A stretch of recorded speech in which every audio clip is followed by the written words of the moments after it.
In section 5.2, we learn about the definite integral, and this problem, number 5 from the exercises, asks us to estimate the definite integral of the function f of x from 0 to 8. And we don't have a formula for f of x, but we do have this graph, and 0 to 8 is exactly what's shown here on the graph, and they're asking us to do it 3 different ways: right, left, and midpoint.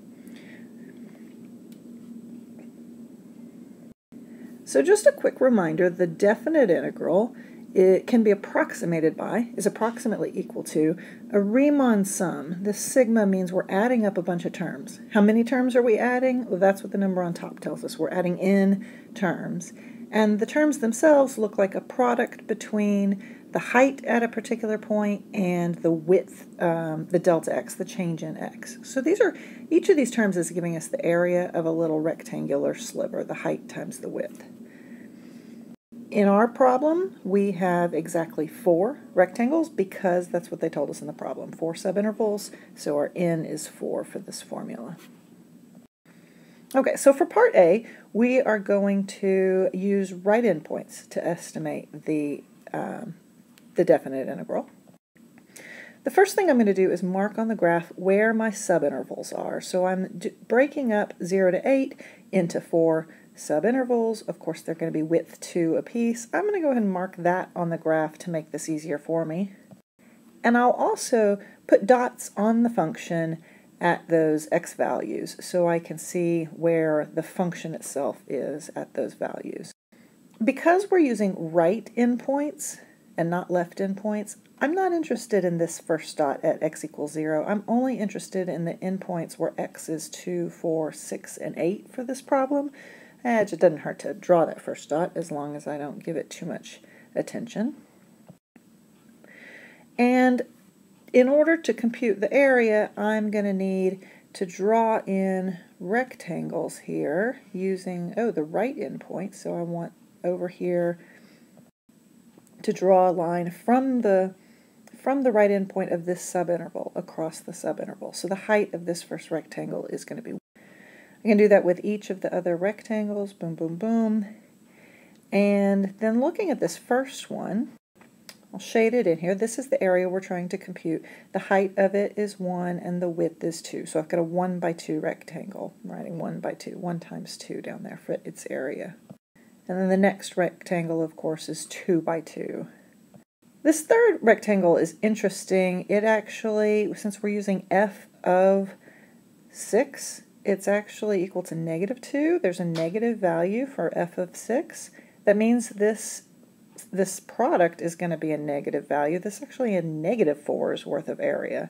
Well, in geometry, we don't do negative area, but for definite integrals, we count any area below the x-axis to be negative area. So that is okay in this case. And the last one, of course, is 1 by 2. From here out, the problem is just arithmetic. 2 plus 4 minus 4 plus 2 equals 4. That was easy. All right, so we're moving on to the second part.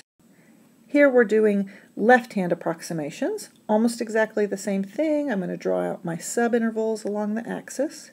I'm going to go ahead and mark all the dots, but of course now I don't need all of them. I only need 4 for the 4 subintervals. I'm using the left of each interval, so I'm going to use the 0 for the first one, here, here, here. I'm not actually going to end up using this last dot this time, and that's okay. Endpoints x equals 0, 2, 4, and 6. So to get the height of each rectangle for this first subinterval, I'm using the dot that I marked going across. I have a 2 by 2 rectangle. 1, 2, -2. These are my heights. I can shade those in to better see the area that we're computing. And now here I'm just writing out the formula. I'm interested in the height at 0, the height at 2, the height at 4. But of course, the easiest way to see this is a 2 by 2, this is a 1 by 2, a 2 by 2, and a -2 by 2 that we're adding all together.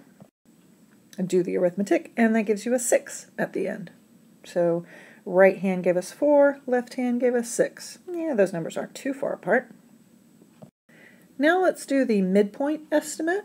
Again, you can see I marked my subintervals. But here we're going to do things a little bit different because when I put my dots on the graph, I don't want them at the edges of the subintervals. I want them in the middles of the subintervals because it's the midpoint estimate. So here this subinterval goes from 0 to 2. The midpoint is at x equals 1. So you can finish out the rest of the dots in the middles there. And the endpoints that I need for this formula for the f of x part are going to be 1, 1, 3, 5, and 7. So I wrote that in. And drawing in rectangles to see what area we're computing. I can shade that in, and I kind of hurried through the math there, but I've got a 3 by 2, a 2 by 2, a 1 by 2, and a negative 1 by 2. And adding that all up, we get an area of 10. So 3 different ways to estimate the area under this curve. 3 slightly different answers. They're not too far apart from each other. Which one is best? Well, we'll talk about best later in the section when we talk about breaking this up into finer rectangles. Last but not least, you're going to want to write your answers out clearly and put boxes around them so that they're easy to find.